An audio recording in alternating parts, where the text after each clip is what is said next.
Fading Out is one of the quieter songs that the band ever did. The only more closest relative I would say to it would be a Lone Song, but Fading Out was interesting because it was on Creating the Creator, and Creating the Creator as an album. There's a lot going on, you know. I think that one of the things that you could definitely say a lot of detrimental stuff about doublethink. You could say that, you know, our lyrics sucked, or you could say that our sound is too generic, or you could say that we weren't experimental enough, or whatever the case may be. But one thing that nobody can say is that we did not play around with the dynamics of sound.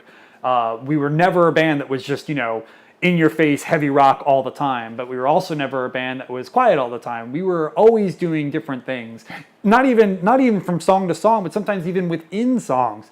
You know, like you take a song like Turn the Halos or No, that from Creating the Creator, that both have like a little bit of a middle part where it's very quiet and lots of loopy delay sounds and weird stuff going on.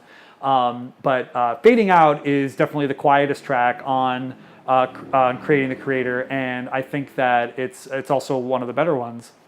But we put a live version of the song on here on this collection because once again, even during our live shows, we would play with those dynamics. You know, we were never afraid to sort of bring the tone down. And when you're a live band, a live local band, and you only have a 30-minute set, like if you're going to use up 5 of those 30 minutes on a quiet song, like it better be fucking good, or else people are just going to walk off. They're going to go to the bar. They're going to leave, whatever. So you know, we felt very strongly about the song enough to feel confident enough to put it in sets, and so the live version is on this collection, Keep the Wolves at Bay.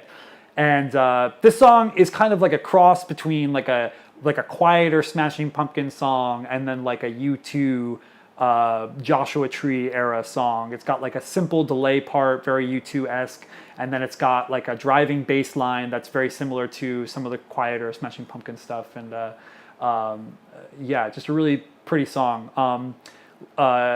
Lyrically, the song deals with drug use and drug abuse, and up until that point in the band, I hadn't written any songs about drugs, which I don't do drugs, but there are a lot of people in my life that do, and a lot of that drug use has turned negative and been a problem. And this song was kind of a communication about drug use without actually explicitly saying drugs in the song or explicitly referring to drugs, which I had done with one of our very, very earliest songs that I ever wrote called Capital D, which is all about drugs and is very explicit. I like talk about specific drugs and the whole deal, and it's not very subtle at all. With Fading Out, I wanted to talk less about drugs themselves and more about the addiction to drugs and how that is perceived by somebody like me who is not a drug user at all. So that's what the song was. And I remember we played the song for the first time ever at this acoustic show that we did for our street team members, a private show that we did just for them. And we played it at the Space in Hamden, Connecticut. And the Space is run by this guy named Steve. And he's a good friend of ours. He's always been there for us, very big supporter. And we love Steve. We love the Space. And we played the song. He was there. And I remember him coming up to me after the show was over, and he said that the song actually brought a tear to his eye. He was like, because I explained like what the song was about before we started playing it, and he was like, I was thinking about some of my friends, I was thinking about his own experiences and things, and he was like, it really touched me that it was like, it wasn't a sad song, it wasn't an angry song, it was just about what it's like to be on the other side, what it's like to be the one witnessing, people doing drugs and sort of losing and falling down that path. So definitely I think not all of, but the vast majority of doublethink songs are very personal to me because they're me writing about personal things with my life. But I think Fading Out is definitely one of the most vulnerable songs I've ever written, where it's not about me being angry or being upset or whatever. It's me sort of just sort of exposing and saying like, I feel very sad, I feel very helpless, I feel very vulnerable. That's the best word I can put for it. If I could retitle Fading Out to something else, it'd be just called Vulnerable or Vulnerability.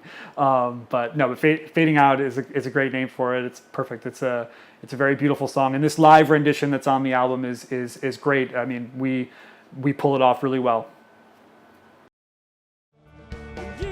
Hey everyone, this is Scott from Doublethink. Is this one of your favorite songs? Leave a comment about it below. I hope you're enjoying these track-by-track videos for all the songs on the new collection of Doublethink music called Keep the Wolves at Bay. If you would like to get a copy of this retrospective album, please click the link in the description of this video to head to our Indiegogo page where you'll be able to reserve your copy. Hope to see you guys soon.